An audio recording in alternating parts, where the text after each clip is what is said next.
So kanina, meron pong kumalat na mga post sa social media na nagsasabi na na dinisqualify ng Judicial Bar Council ang application nito. Mismo si Boying Rimulya, no, sa kanyang application para sa Office of the Ombudsman.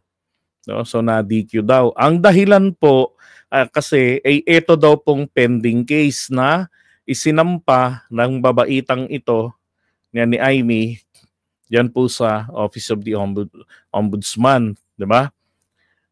So mga nag-post dyan, itong Abogado PH saka yung abogado.com.ph. Yan. I don't know kung iisa lang sila ha.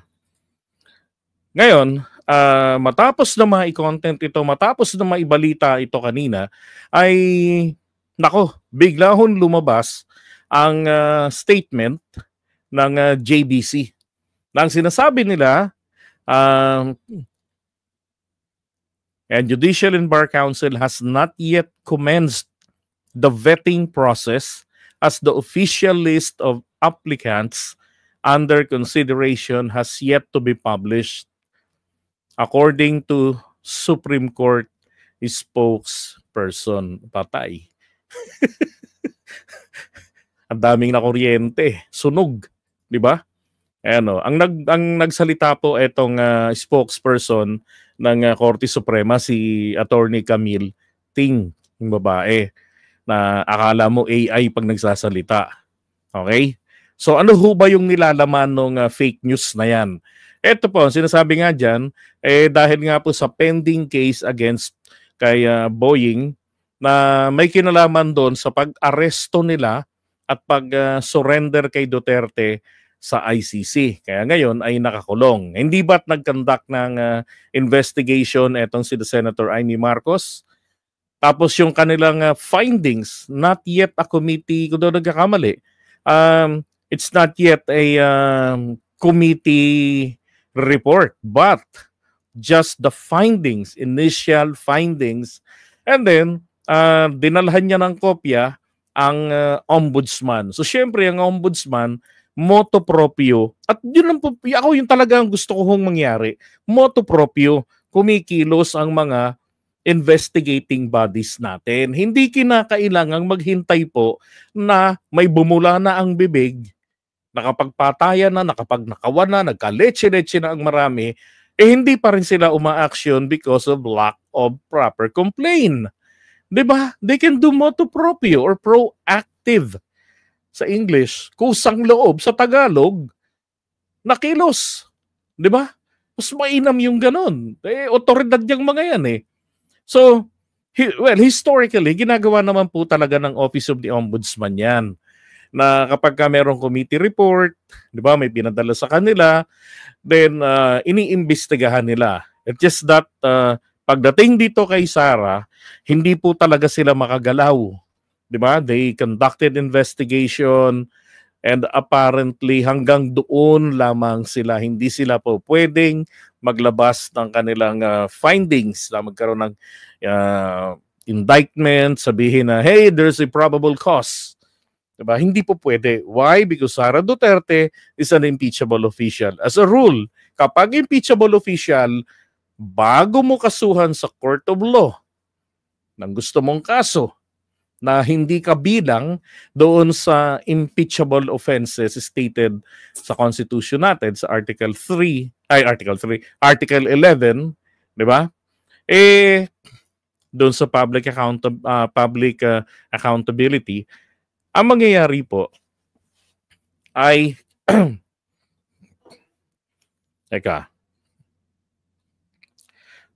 ang nangyayari kasi ganito yan eh. Pagka naka-ano sila dyan, naka-receive sila ng ganyan, investigate lang sila, hindi nila ito magagalaw ng kasuhan kapag Vice President, Presidente ng Pilipinas. Di ba? For President ng Pilipinas, meron kasi itong absolute immunity. Hanggang siya po ay Pangulo. Ang Vice President, wala naman po itong immunity. Pero dahil po sa bisa ng pagiging impeachable official, kailangan mo siya munang sibakin sa pwesto katulad po ng mga constitutional bodies, COMELEC, tawag dito, Commission on Audit, Civil Service Commission, Constitutional Commission, Consumission, yung mga yun, kinakailangan po muna silang tanggalin sa pwesto sa pamamagitan ng impeachment. Okay? Now, for Boyeng Remulla, hindi po siya impeachable official. So, anong nangyari ay, ginawa nito ngayon ni Amy, nagsampa ngayon doon. Hindi naman talaga nagsampa ng kaso, kung hindi, by submitting such report or findings, di ba? So, inuudyokan niya na ang ombudsman na mag-investigate. At eto na nga po, para sa ombudsman, nako, sabi nga nila, anong silbi nito? Anong purpose nito? Di ba? So, yun po yung sinasite na dahilan. At isa pa ho, sinasabi rin dito, yung isang karibal ni Boyeng, si Attorney Felix Reyes ng PCSO. Nako, na-DQ din daw dahil po sa pagkakasangkot kay Atong Ang doon sa missing Sabongeros. Now, ang sabi pa, ginawa raw nito ni Boyeng Remulla nang malaman niya, sinabihan na raw niya yung mga opisyales ng Department of Justice na siya po ay sibak na sa kanyang application, anak ng putya. Di ba? Yan yung final ni Amy. Pero ang totoo, gaya nga na sinabi ko, etong ng Korte Suprema mismo, sinabi nila na hindi totoo yan. Mga gabi na Gabi na nila nilabas yan. Okay? So yun lang nga paglilinaw. Pero para sa akin kasi, for Boyeng Remulla, hanggat maaari, kung ako ho ang masusunod kung ako masusunod, ayoko na lahat ng mga korte natin, lahat ng mga investigating bodies natin, ayoko na meron pong involved ng politics. And therefore, hindi ko gusto na politiko ang ilalagay. Bakit? Alam niyo naman ang galaw ng mga politiko, di ba? May kinikilingan yan. Kahit ano pang sugar coating natin, may kinikilingan ng mga politiko. They always think ahead for their future political survivability. Wala po tayo rin kasiguruhan na kung si Boyeng Remulla ang malalagay dyan sa ombudsman ay matututukan pa ba ng maigi ng susunod yung kaso ng mga Sabongeros? Makikita ba ng publiko? Bibigyan ba niya ng access ang media para makita yung mga salin? Di ba, ni Digong? Kay PBBM, walang problema. He's open. Kalkalin yung kanyang bank accounts, kalkalin yung kanyang salin. Sinabi niya na yan. Kaya naman wala namang nagtatangka. Di ba? Dito ang interesado ng karamihan kay Digong. Wala. Kasi merong batas niyan merong patakaran na umiiral. Hindi pwedeng labagin ni Boyeng yun. Diba? Sa akin lang, tanong. Bakit si Martires hindi naman politiko pero walang ginawa kundi protektahan si Digong? Sir, sana po naintindihan niyo yung pinaliwanag ko kanina, no? Kapag may immunity, makinig po kayong maigi. Kapag may immunity po, ano hong ibig sabihin nun? Nakademanda proof po yun. Hindi po madidemanda yun. Okay? Ngayon,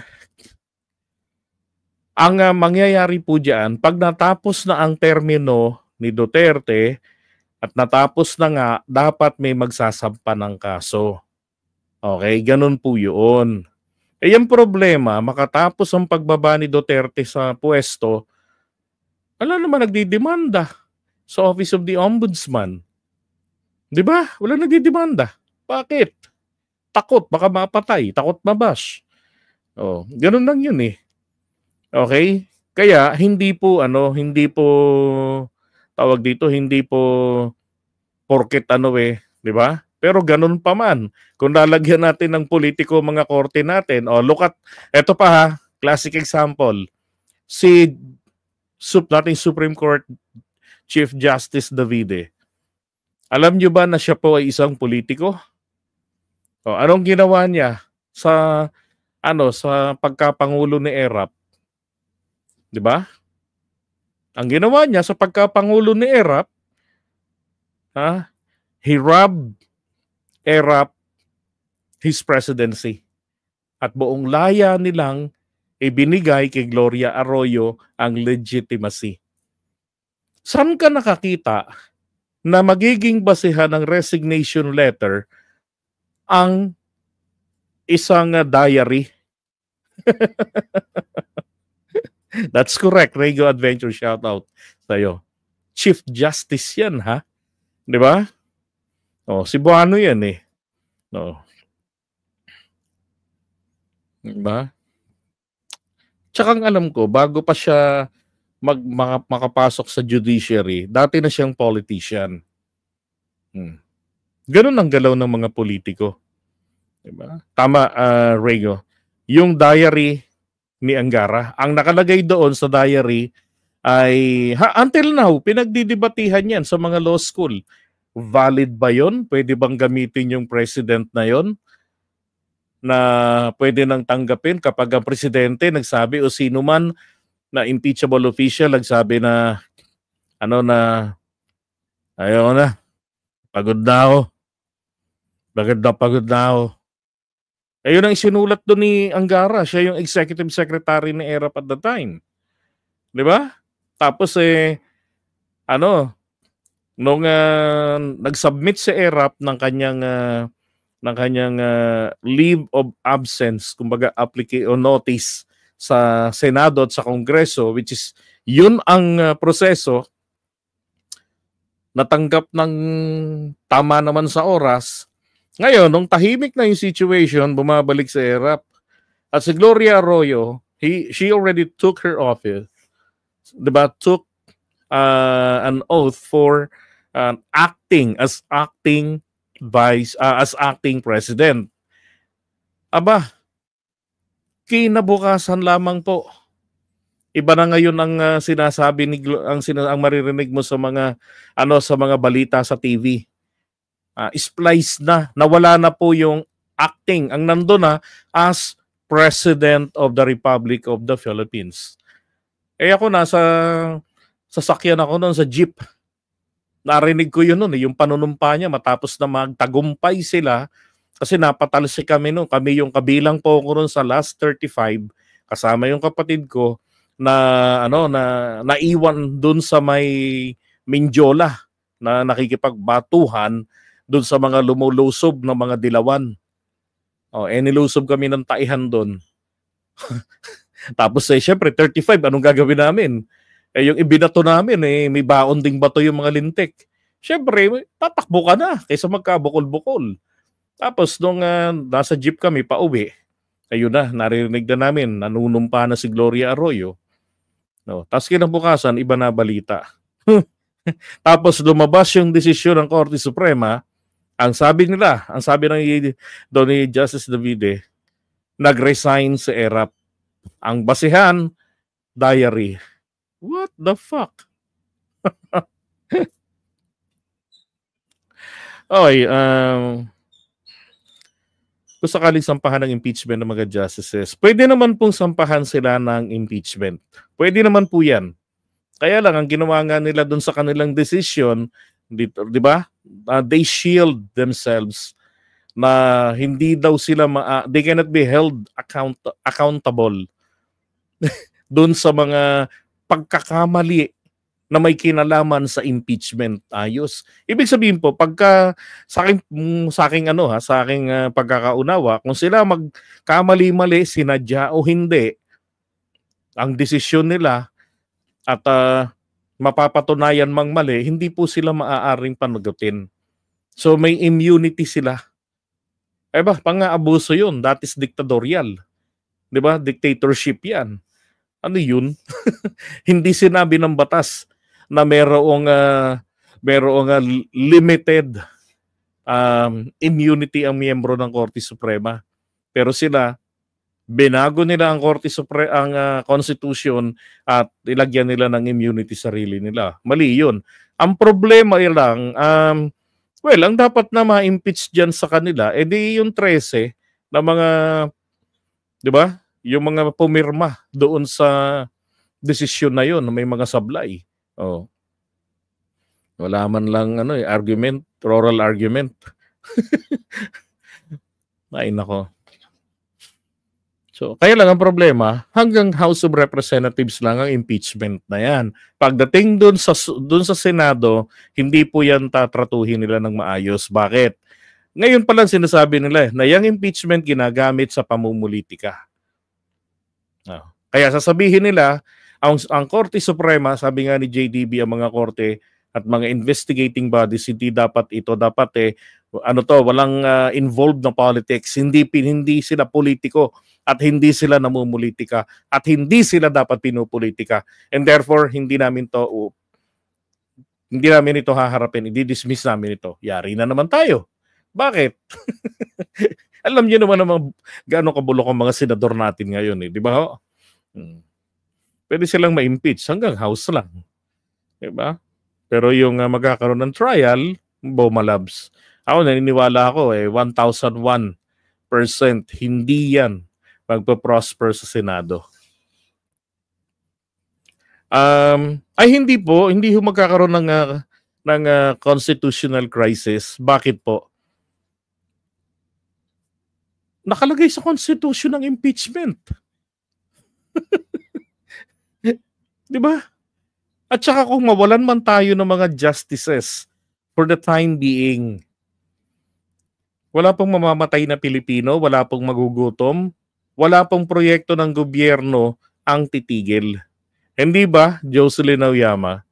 Diba? Walang matitigil. Normal pa rin ang buhay ng mga Pilipino.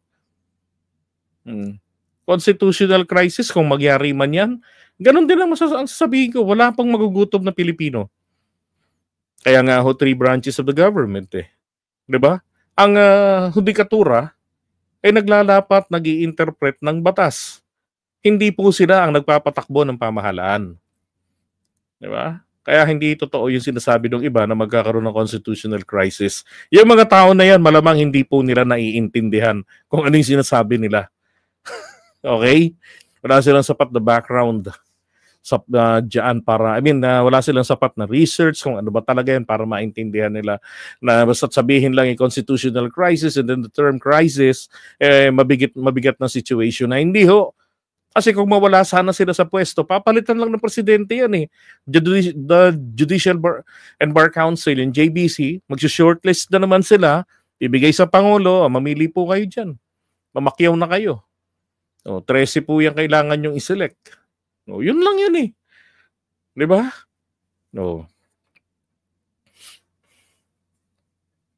Ohayo gozaimasu. Naalala ko na nag-judo ako Okay, ito. Amend the Constitution na po. Binabago nila ang rule ng Senado, ng Senador. People's Initiative na po, abolish the Senate. Hindi pa pwede mag-People's Initiative. I believe merong one-year bar rule din yan Kung doon nagkakamali yung People's Initiative. Tsaka may limit yan. Ang ano lang dyan kasi, problema natin, tong pag-amienda ng Constitution, hinaharang ng mga senador. Yan yun Sabi ni Carex Vlog. Paano yung hindi nagtatrabaho pero tumatanggap ng sahod sa gobyerno? Kapal na ho ng mukha yun. Kaya ho pagdating ng halalan, hindi na ho dapat binoboto yung mga ganun, di ba? Tanga na talaga yung bumoboto sa ganun. Yun nga yung husay nila, Kaya pinagpipilitan nila na immediately executory to. Wow, diktador. Tapos here comes Topacio. Yung mga pumupuna raw, dinidemanda niya. Indirect contempt. Hello? Ay, nako. Okay, pag-usapan natin naman yung kasunod. Ito po.